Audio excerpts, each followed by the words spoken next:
Hello, it's Tom here. Before we get into this week's episode of Last Orders, I just want to let you all know that Spike's brilliant internship programme is now back and open for applications. We're looking for an aspiring journalist to join our team on a 6-month paid full-time placement. You'll be working with us at the Spiked office in London, helping us to do everything from putting out our articles to producing podcasts like this one.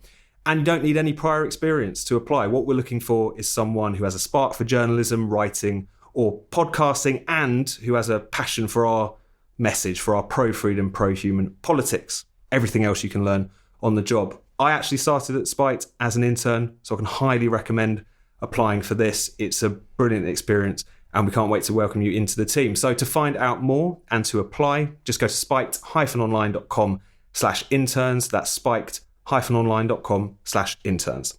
You have until Sunday, the 19th of May to apply. Good luck.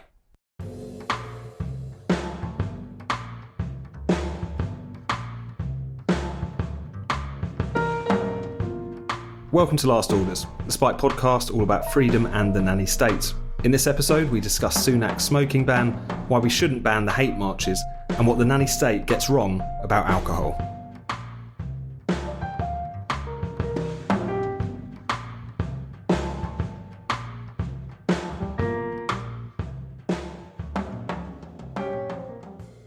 Hello and welcome to Last Orders. I'm Tom Slater, editor of Spiked, joined as I am in every episode by Chris Snowdon from the Institute of Economic Affairs. Hello, Chris.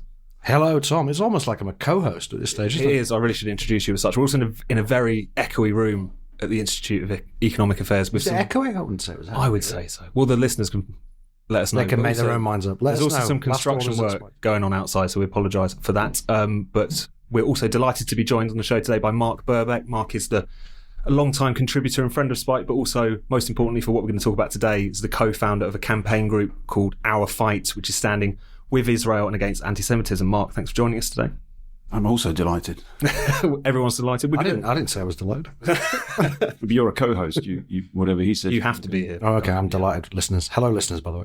So, Mark, we're going to come on to the issue of anti-Semitism in a moment. But first, Chris, we'd be remiss if we didn't spend some time reflecting on the passing of the generational smoking ban, which made its way through Parliament last week in the face of kind of whimpering opposition from a handful of Tory MPs, as is always the way with these kinds of nanny state policies. It's something we talked about a lot over the course of the coming months. We always knew it was nailed on to happen. We always knew that the pushback to it was never really going to materialise. But now that it's on its way onto the statute book, still needs to go through the House of Lords and so on, but seems very likely to happen. Is there anything in particular that you want to say about it? Maybe something we haven't covered in as much detail before, because I think everyone will be aware of the broad strokes of what this is. Well, I was interested to see the speeches from the MPs. I mean, like you say, there wasn't that much opposition. Although, having said that, 57 MPs did vote against, and I think there were 110 abstentions, pretty much all from the Tories. I think Labour all just went with it, but to be fair, they were whipped. But you can't imagine that the result was going to be much different if they weren't whipped, can you? George Galloway voted against it, I saw. There were one or two interesting votes. But when you consider that over 100 Tory MPs aren't even going to stand in the next election, and it was a free vote, you would hope it would be triple figures for people voting against, wouldn't you? But look, well done to everyone who voted against. A slight well done to people who abstained, which seems really quite a soft thing to do in this vote. But look, I was reading some of the transcripts from the House of Commons debate. Wes Streeting was just gloating about the Tories adopting a Labour policy, essentially. Again, he said what everyone's thinking, like, you keep stealing Labour policies. Why? Well, what is the point of even waiting for the election when Labour's just going to, when the Tories are just bringing in Labour policies all the time? And then you have people like Andrea Leadsom, who's a public health minister, who said that, and like many of the MPs did, I think there were about 90 references to addiction and the word addicted. Addiction does seem to be the thing now, because it's no longer possible to use the think of the children argument with this. Think of the children was used with display ban, plain packaging, tax rises, advertising bans, all sorts of things. You obviously can't do that with this issue, even though a very large number of idiots seem to think this actually is about children because of the way it's been framed. People go, oh, I'm against 14-year-olds smoking, so of course I support this. Yeah, but they're going to get older. Do you understand? I honestly think millions of people don't get that aging aspect of this. But if you do understand the policy, you can't use the think of the children argument. So how do you then justify blatant coercive paternalism towards adults? You do it by essentially portraying them as children by saying they're so hopelessly addicted. And people start smoking as children, and then they're hopelessly addicted and they can't stop. Well, firstly, most smokers amazingly don't start as children by any definition these days, which is why, if you notice some of the rhetoric coming from these people, it's all about, well, most smokers start before the age of 21. It's like, well, we're not America, are we? So how many start before the age of 18? It used to be, the argument not that long ago, was most smokers start before the age of 16, which was true insofar as, you know, most people who end up smoking will have their first cigarette before the age of 16. I certainly did. And, you know, I had my first drink before the age of 16. I mean, I saw my first 18 certificate film before the age of 16. You know, there's not many things in practice that people don't do a little bit earlier. But with smoking, we've been so successful, I guess, in putting off kids from smoking and enforcing the law against underage tobacco sales, that the best they can manage now is that most smokers start before the age of 21. Okay, well, let's leave that to one side. Then you've got this addiction thing, this addiction argument that smoking is so addictive that nobody who smokes actually wants to smoke. They'd all love to quit. Most smokers wish they'd never started. Again, you know, years ago, there was evidence that, you know, if you asked people, then the majority would say they wanted to quit. Now, firstly, what people say they want to do and what they actually want to do are two very different things, okay? I'm not denying that smoking is, at the very least, habit forming. But there's a big difference between saying, I wish I could stop smoking and actually doing it. If you ask people, you know, when's the last time you quit smoking? It's like, oh, I never have, you know, or I did it like twice, you know. So you've got to look at people's revealed preferences rather than their stated preferences. But if you look at the data now in Britain, 69% of all the people who have ever smoked in this country no longer smoke. That's how brutally addictive smoking is. That the majority, a firm majority of people who used to smoke no longer do so. And if you even ask people in the ONS survey, would you like to stop smoking? It's about 40% say they want to smoke. Yeah, a decent number, but a minority. And then you ask people if they really want to smoke. There's literally two different questions. Do you want to smoke? And then do you really, in capital letters, want to stop smoking? It goes down to 20%. So actually, I think you can infer from that the majority of people smoking these days, given that so many people have already given up, you end up naturally with a kind of hardened group of people who just really like smoking, don't like vaping, don't want to take nicotine pouches, just want to be left the hell alone, basically. So the significant majority, a firm majority of smokers really don't regret sticking at smoking, don't plan to give up smoking. Most people who have ever smoked don't smoke anymore. And most of the MPs who were talking about this, saying we need to ban this because it's so addictive, used to be smokers but no longer are. Yeah, like I say, Andrea Leadsom, Public Health Minister, she was giving this pathetic speech saying, oh, I used to smoke 40 a day and I know how addictive it is. She gave up when she was literally 21 years old. She's never smoked a cigarette since. Her argument was, even now I'm in this debate talking about smoking, it makes me want to smoke. Okay, well, but you're not smoking. And you haven't smoked for like 40 odd years. So I don't know how old she is, but it's got to be at least 40 years, isn't it? So no, addiction has been weaponized now to be the main argument for prohibition. And the whole point is to provide this kind of Orwellian discourse about this issue, which is to say, well, because people are addicted, they're not free. Therefore, to free them, we will ban them from ever doing this.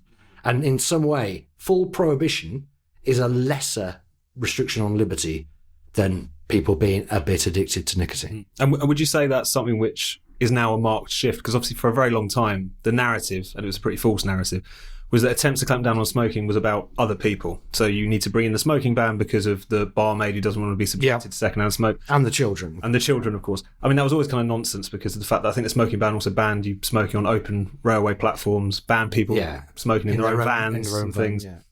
But is it just explicit now? Is this the first example of something where they're just openly saying we're doing this for your own good? Yes, and that's what's so worrying about it. This is what should worry non-smokers. This is what should worry adult smokers who think they're going to be immune from this ban. But let's face it, in a few years' time, they're going to extend it to everybody. The anti-smoking groups are not packing up their tents, have you noticed? Because we all know this is going to go through. Action on Smoking Health just appointed a new director. What's she going to be doing? She's going to be pushing for prohibition for everyone. But this is why everyone should be concerned, because this is the first piece of legislation I can think of for quite some time, and by which I mean decades, where the government is explicitly saying, really, we don't like this, we're going to ban it. Mm-hmm. This is for your own good. And it doesn't matter whether you're a child or adult, you're not going to be able to do this anymore because it's unhealthy. And anybody who reads the papers, let alone listens to this podcast, will know that a lot of things are considered not only unhealthy, but as bad as tobacco these days. And everything's addictive, Right. Pop teas are like crack cocaine. Gambling, yeah, absolutely. Quite. So, Mark, to bring you in here, what do you make of this ban, and also how it's kind of come and gone without much comment? People don't seem to see it in the sort of terms that Chris has been talking about it there as a big incursion into people's personal freedoms. What do you make of that? Yeah, no, I think you're right. Just on the addiction side, I think it's interesting. Both of my older teenage young men sons both smoke, and I have to say I'm not that worried about it, because nowadays it's pretty hard to smoke. There's not many opportunities. It's not like the old days where you could sit there with a pack of 20 next to your desk and just chain smoke whilst you're working and that kind of thing. It really is hard to smoke nowadays. And I think you're right. People kind of come and go with it. I'm sure they'll drop it at some point in the future. It's something they enjoy doing at the moment. It fits with what their lifestyle, going to the pub, hanging out and meeting different people. They just kind of like all that. So I think you're right that the addiction argument's kind of flawed.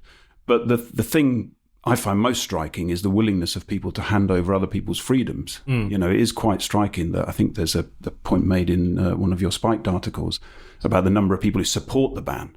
Because, of course, we probably don't expect much else from the Sunak government, than to bring in these kinds of things. But the fact that people are quite happy to go along with it, I think that is very striking.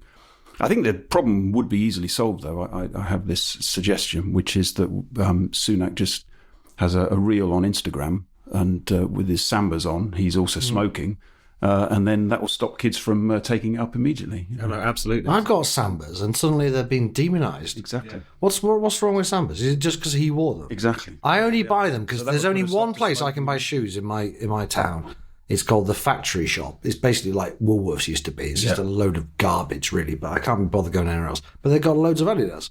I don't even like Adidas particularly, but I need something to wear. Yeah. So I bought these Sambas, and now what am I? Some sort of centrist dad or a Tory far-righter or Probably somewhere in a between. prohibitionist?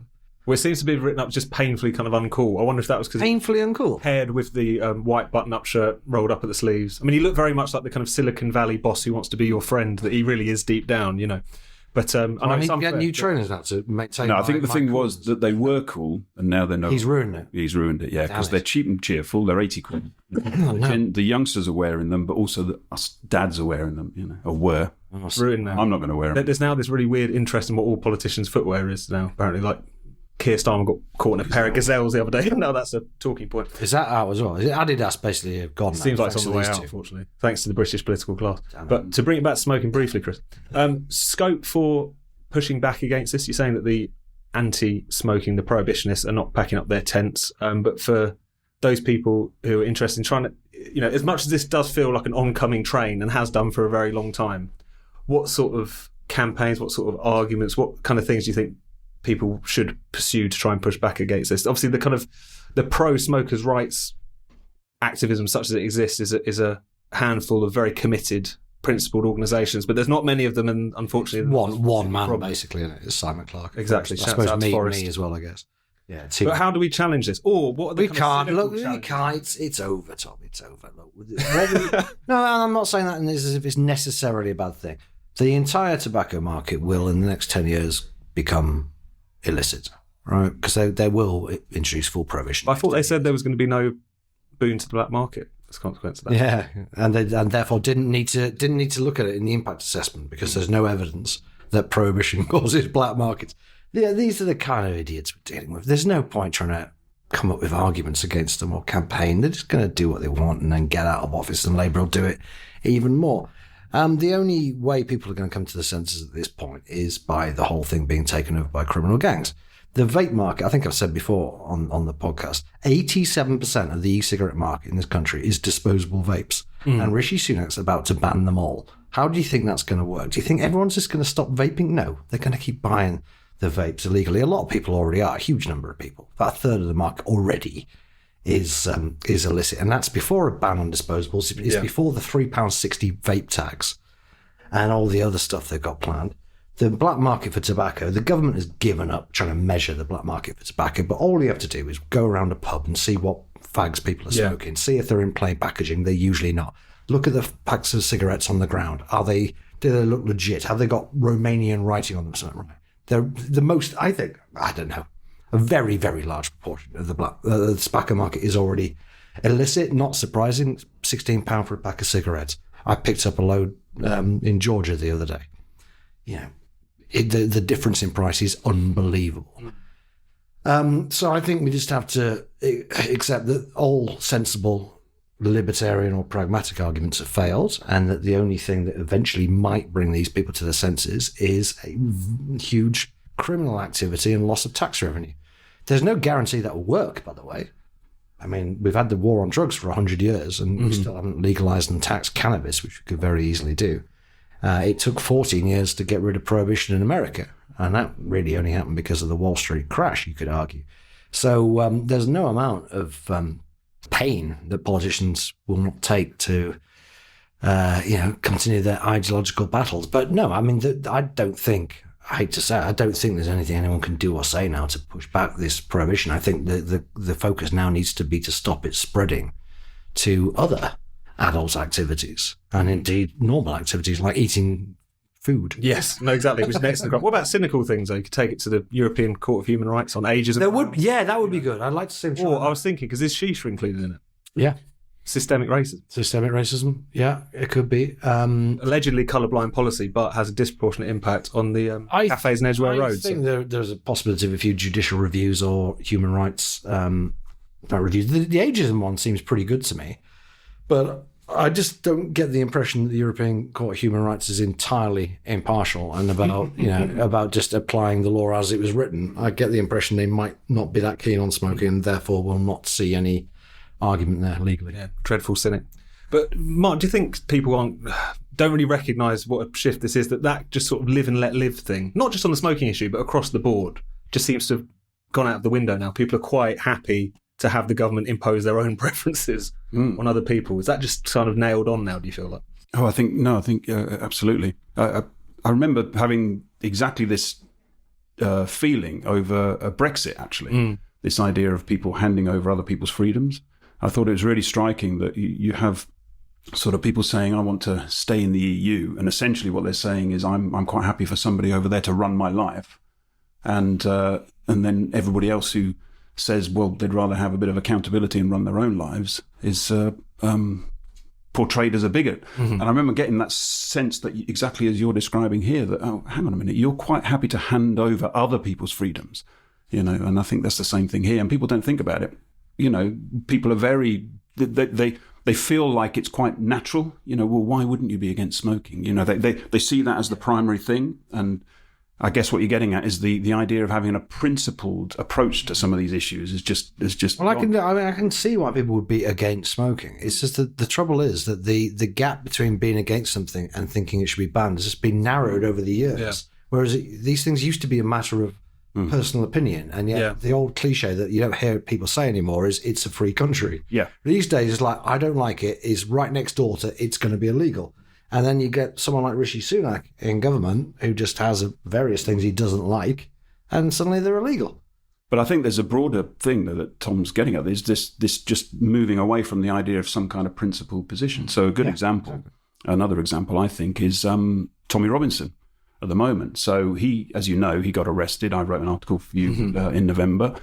And we were saying the police shouldn't do this, but then again, Tommy shouldn't have been here, that kind of angle.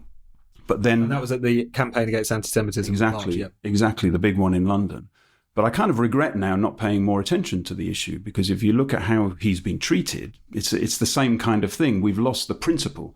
We're sort of, we're quite happy to, not happy, that's the wrong word, but we're sort of prepared to say, ooh, Tommy's a bit of an odd character, we don't want to go too close. But then you look at the case the other day, where the police, they changed the times on the dockets in order to make it look like they had the correct powers to arrest him. And then everybody ignored the fact that he was excluded from London for 6 months. He wasn't allowed to come in, a real attack on civil liberties. But because of who he is, we kind of look the other way. I say we, myself included, so I'm not claiming any great credit here. So what I'm getting at is that principle, that core principle of sort of looking an issue in the face, doesn't matter who it is. Yeah. Doesn't matter how unsavoury you might think ever used to be. Really trying to cut to the core of it. I think we're in danger of losing. I wouldn't say we've lost, but in danger of losing. Segues nicely to our next topic, doesn't it? It does indeed. So while we're on the topic, Mark, of protests against anti-Semitism, your group, Our Fight, have been really leading the charge in terms of trying to counter protest and organise and be involved in counter demonstrations against the weekly or bi-weekly, allegedly pro-Palestine, increasingly anti-Semitic marches that we've seen in London and elsewhere. And I wanted to get you on to talk about this, first of all, because I think it's very positive what you're doing and very much needed. But I also think it's a good counter to the understandable, but at the same time, I think, unwise response to the hate marches, if we're going to call them that we've seen, which is to say, because of the fact that they have become kind of carnivals of anti-Semitism at various points where you can hear people chanting pro-Hamas slogans for jihad and whatever, there has been this response to say what we need to do is just clamp down. Whereas we at Spikes, and I know that your organisation as well, have been talking about very much this is about taking matters into one's own hands and actually, reclaiming the streets to a certain extent, showing that they can have their march, they can have their demonstration, but they're not going to go unopposed. So I just wish if you could just tell us a little bit about your campaign group and how you see yourself kind of pushing back in the form of protest rather in the form of censorship, I suppose. Sure. So the campaign itself was initially about solidarity, campaigning against anti-Semitism, just really showing, because quite a few of us were shocked, as I'm sure you were, at the lack of empathy after October the 7th. So we set up this campaign, and we quickly realised that if you wanted to campaign against anti-Semitism, you had to support Israel, because that's the new front line for anti-Semitism. Everybody's talking about boycotts, talking about withdrawing arms sales to Israel, the whole anti-Zionism dialogue or an angle. So we realized that we had to essentially be a solidarity campaign in solidarity with Israel. So we went to all the vigils. As you know, there were a number of vigils particularly focused on the hostages, reminding people, making sure everybody remembered that the hostages are still in Gaza, still being held, even now, 133 of the original group. And that's happening all around the world, people setting up Seder tables, Passover, this kind of thing. But then what started to happen is people within our group started to feel like, well, shouldn't we do something about the marches that are just going through the streets all the time? Instead of having a vigil on a Sunday outside the BBC or whatever, why not have something that directly confronts the march or the marches? And a number of other groups also had the same feeling at roughly the same time. It's kind of interesting that it emerged at the same time. So there's a group called Enough is Enough, and they started organising exactly the same thing. So we've combined with them and done a number of initiatives. One of the recent developments, though, which I think is really interesting, is that rather than simply having a counter-protest against the march, which is what a lot of the earlier events were organised around, we've now seen a few events that are based around a political issue. So our group organised something and joined together with some people in Brighton, and we went down and stood outside they call it an arms factory, but the local Palestine Solidarity group in Hastings was basically saying arms embargoes, disarm Israel, basically, leave it open to being attacked by Hamas. So we organised a group of people to go down there and counter-protested. Similarly, last weekend, you probably saw it in the press, it made the national press. There was a group, Enough is Enough, organised a group outside of Barclays Bank and actually outnumbered the original protesters, which was great to see. And that was, again, to draw attention to the fact that these people are saying that there should be divestment, there should be sanctions, there should be boycotts. So we're actually starting to pick up some of the political issues rather than it just being a sort of you protest, we protest on the streets, which I think is quite exciting. Mm-hmm. And just to ask you about something which has also been in the news this week, which was something which kind of came out towards the end of last week, but has now kind of had a very long tail, which is Gideon Falter from the campaign against anti-Semitism we mentioned earlier.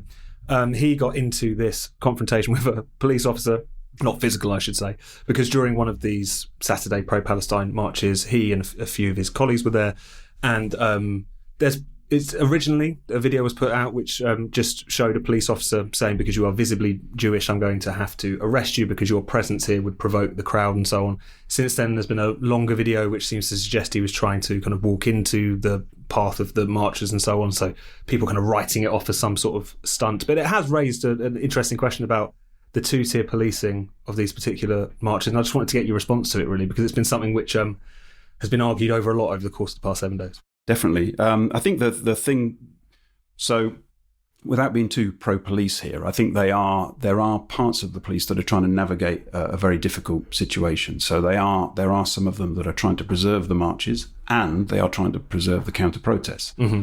So there are situations that I've been in where we've had a counter-protest, we've had the march, and then we've had an extra counter-protest. Myself and Niak Gorbani, the Iranian dissident, we both stood there for 2 hours holding placards, and the police stood in front of us, and we weren't in the main counter-protest. So they were trying to preserve our right to protest. Mm-hmm. I think one of the issues that people haven't really been talking about is the public order legislation. So often, I think the thing they were using with Gideon is they were trying to say, under Section 14, there's a protest over there, there's a counter-protest rather over there, and you should be part of that. Mm-hmm. And I'm going to arrest you if you don't go and join it.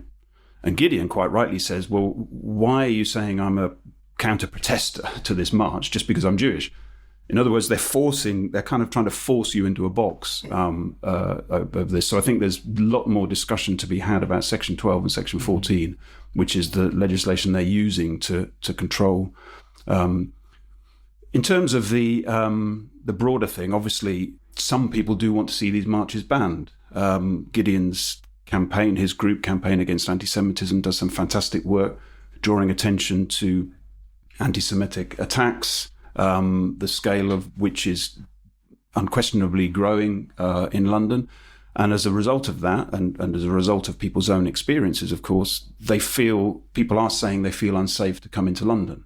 So there is a sense, I can understand why, that people are saying, let's ban these marches, let's make London a safe place again. My view, as you rightly said before, is absolutely not. We can't afford to ban these marches for various reasons, to do with the march itself, to do with free speech, like we were talking earlier about principled position. But I think it's also naive in terms of where this whole issue is going. Yeah. I mean, if you look at something like Cameron and Biden, the way that they flip-flop in how much support they will give to Israel publicly. You look at the fact that they're talking about withholding arms, mm-hmm. The civil servants saying, oh, no, we're worried about the ICJ here. So we may need to be the ones protesting. Mm. We may need to be the ones that are standing outside the Foreign Office, protesting, we demand that you sell arms to Israel or something, So I think it is naive. I think this is the early stages of this battle, if you want to call it that, and we need all the freedoms we can. And to bring you in here, Chris, what have you made of the calls to ban these marches? I don't think we should. I don't like the marches. I'm about as pro-Jewish as you get, particularly when I found out a few years ago I'm an 8th Jewish as well, which is a nice surprise. Do you know which 8th? The good 8th, So it's not much, but it's better than nothing. Good enough for Hitler, not good enough for Israel, as I say. I think maybe I think I am good enough for Israel. Apparently, sorry to interrupt, but somebody told me the other day that the initial criteria in Israel was based on the German... the one-drop rule, as it were. Yeah, apparently. Chris is busily applying for his Israeli passport. No, I mean, I don't like these marches. I think the police should be doing more to crack down on bad behaviour. I think that the police are scared of the protesters. I think that's what it comes down to. Which is what they kind of admitted in that video. Yeah, I mean, they want to preserve the peace, but in practice that means capitulating to the protesters. It was the same with the BLM marches. Those coppers weren't going out there wanting to take the knee. They did it because they were intimidated. And that's the problem. Is we shouldn't really be having the police intimidated by anybody. Right? The police should be intimidating them. So they're letting a lot of people, I think, get away with a bit too much. But no, they shouldn't ban them. You shouldn't be banning what they're saying either. The right wing have had quite a decent decade on the free speech front, but they've let themselves down. I'm assuming that right-wing people are kind of pro-Israel, which is a huge generalisation, but there's a lot of right-wing people now saying these things. Depends how right-wing, usually. Yeah. But the right of, because they've been under attack from free speech, because it's their speech that's been attacked, they've been very pro-free speech. But of course, when it boils down to it, there's not that many people who are genuine principled libertarians. It's all just self-interest. And now they found some people shouting jihad and saying things that anti-Semitic they don't like, and they want to shut them up. Personally, I don't like at all people shouting for jihad or saying anything anti-Semitic, but I think you should be allowed to do it. Absolutely. I think it's also part of the problem. Yes, maybe some people turn out to be a little bit unprincipled and a little bit just a supporter of me speech rather than free speech, but also because of how bad the censorship has got in recent years, because of the fact that you were defending often quite mainstream views from censorship on the gender issue or whatever. It's like we've been kind of playing the argument on easy mode. You could very easily just appeal to, this is outrageous. Why are you silencing someone who believes there are two sexes? Yeah. Whereas actually when you get down to the nub of it, of actually having to defend unpopular, the morally indefensible, but, you should still stick up for their rights and so on. It's evaded people. But Mark, just before we move on, anything more you want to add, and also how can people find out about your organisation? Yeah, thank you. So I think just on the point you were just making, really, that I think visibility of the protests, of the marches is really important as well. If you ban them, I mean, what would you? The ideas are not going to be banned. So, people are trying to get Israel excluded from Eurovision. People are doing boycotts at work. People in the workplace are getting Israeli goods to not be stocked in the canteen. So these things are going to keep on going. So I actually think that having a protest outside of Barclays Bank on a Saturday and then having a counter protest is a really good way of actually making the issue clear. So if you start banning these things, you haven't got that very visceral argument, whereas this is very real, very tangible. Last Saturday, we had shoppers coming up and, we had people just standing watching the two sides. You could see people kind of thinking, well, they don't look like Nazis. They don't. So what's going on? And people would then come up afterwards with their kids and say, wow, well done. So I think it's very important to, and I'm of the view now, I've come to the conclusion of, well, what else should the police be doing? Everybody else is saying, oh, it's costing millions.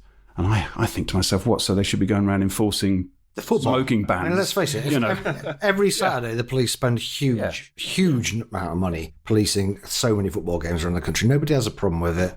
We wouldn't like them to stop doing it all of a sudden. And what better thing to spend the money on? Preserving democracy, basically. Getting people, allowing people's voice to be heard. So obviously I don't agree with the other side, so to speak. But we wouldn't ban football matches just because it costs the police money. Exactly. So in terms of our campaign, thank you for that. Thank you for the article in Spike this week. So yes, we are going to keep mounting counter-protests. We're working closely with the Enough is Enough campaign as well. So Enough is Enough is on Twitter. I think it's EIE 2024. We're on Twitter as well. We have a website. We have a mailing list. We try to put out articles about things that are, things like the ICJ court case as well. So we're not just standing shouting on the streets, but we're trying to put out articles as well to help people navigate a lot of these issues. We'd love it if people signed up and joined us. Brilliant. And encourage all Last Orders listeners to do so.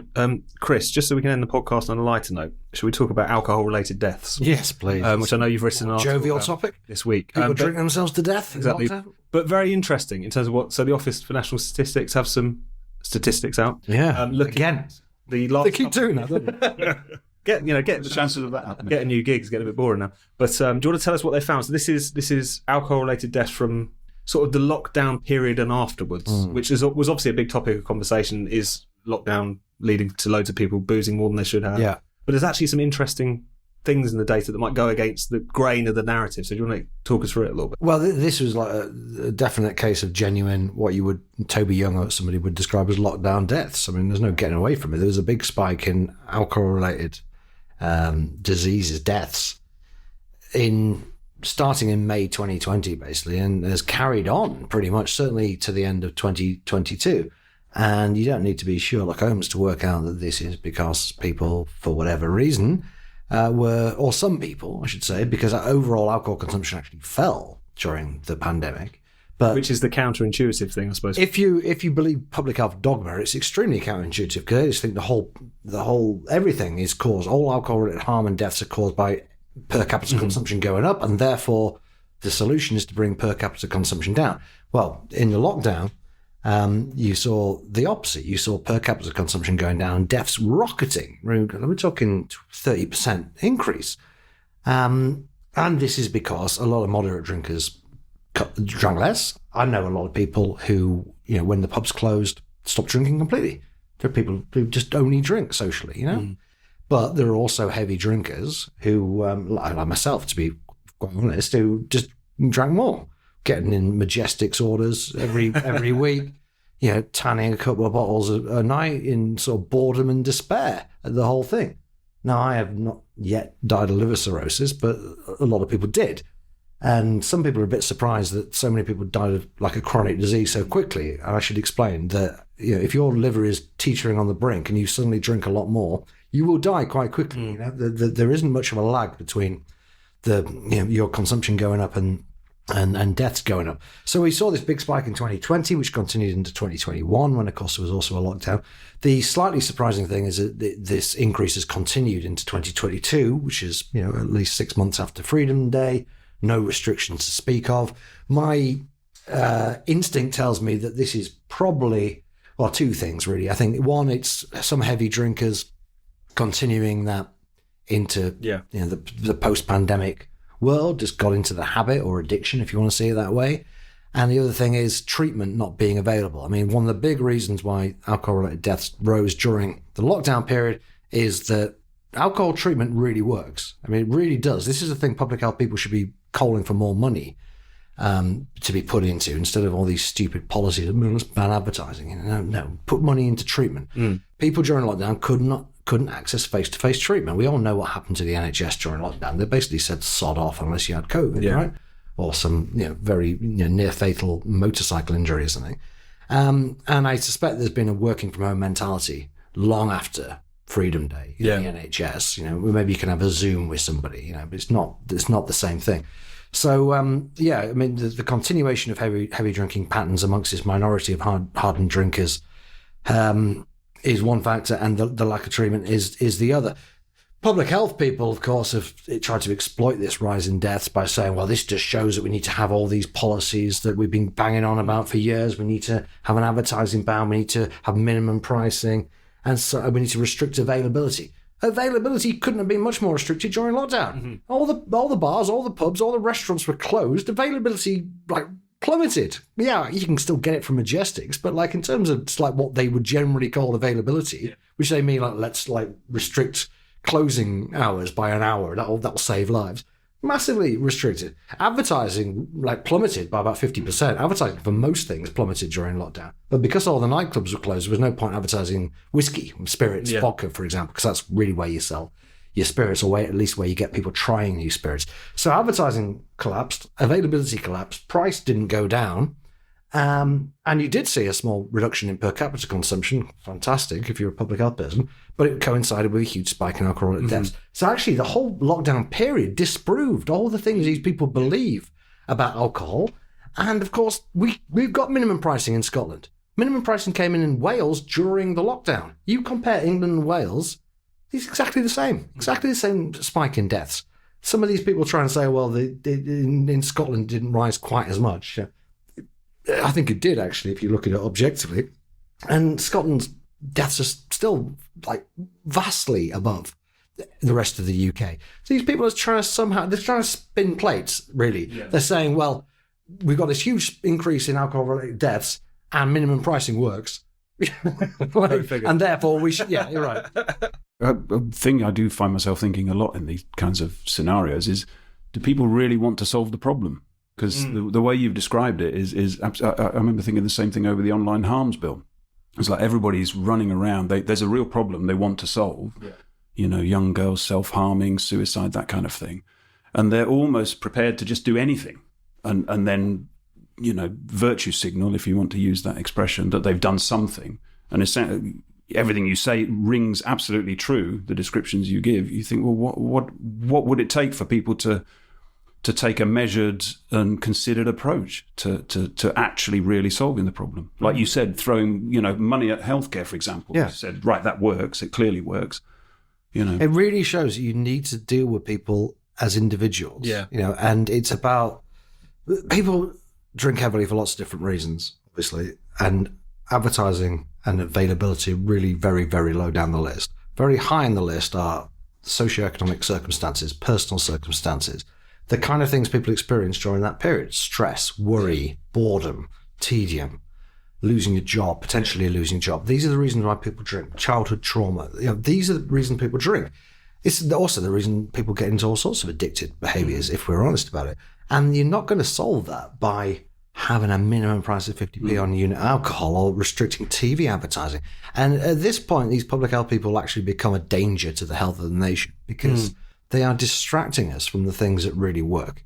Because they just have this stupid ideological view about, we must crush the alcohol industry. It's the alcohol industry's fault people drink themselves to death. It's not. I'm not saying there are easy answers there, but we're not even attempting to find the answers if we go down this stupid basic road of, it's all about advertising of affordability and availability. Well, especially because of the fact that if you're, say, an alcoholic and you haven't got a job... Can't say that anymore. Can't say alcoholic. They don't like the word alcoholic. Dependent drinker. Dependent drinker, sorry. I apologise.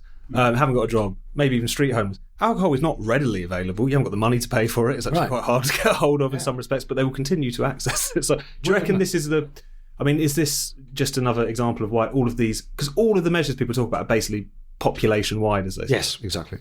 But is this just a reminder that this is just about controlling the majority rather than sorting out the... If looked at objectively, you can draw no other conclusion than that alcohol-related harm is nothing really to do with population measures or government policy. It's about people's circumstances. And it's perfectly legitimate for kind of lockdown skeptics to say, well, here's the harm from lockdown. I don't think it was all lockdown, by the way. I think it was also pandemic related. I think people were stressed about the pandemic. And a lot of this face-to-face treatment wouldn't have been available even if we didn't have a lockdown. I mean, the hospitals weren't actually locked down at the end of the day. But yeah, we have one public health measure in the lockdowns and the working from home culture in the NHS, which has actually led to a measurable increase in deaths from another public health problem. And rather than address any of these problems sensibly, they just go, we need minimum pricing, which in fact half the home nations already have, and is clearly been a flop. Not going great guns in Scotland. What was it, like more than 50% higher than England? 56% higher, the alcohol-related deaths in Scotland, and it's even higher in Wales. In fact, the only part of the UK that's barely had any increase in alcohol-related deaths is Northern Ireland for some reason, which doesn't have minimum price.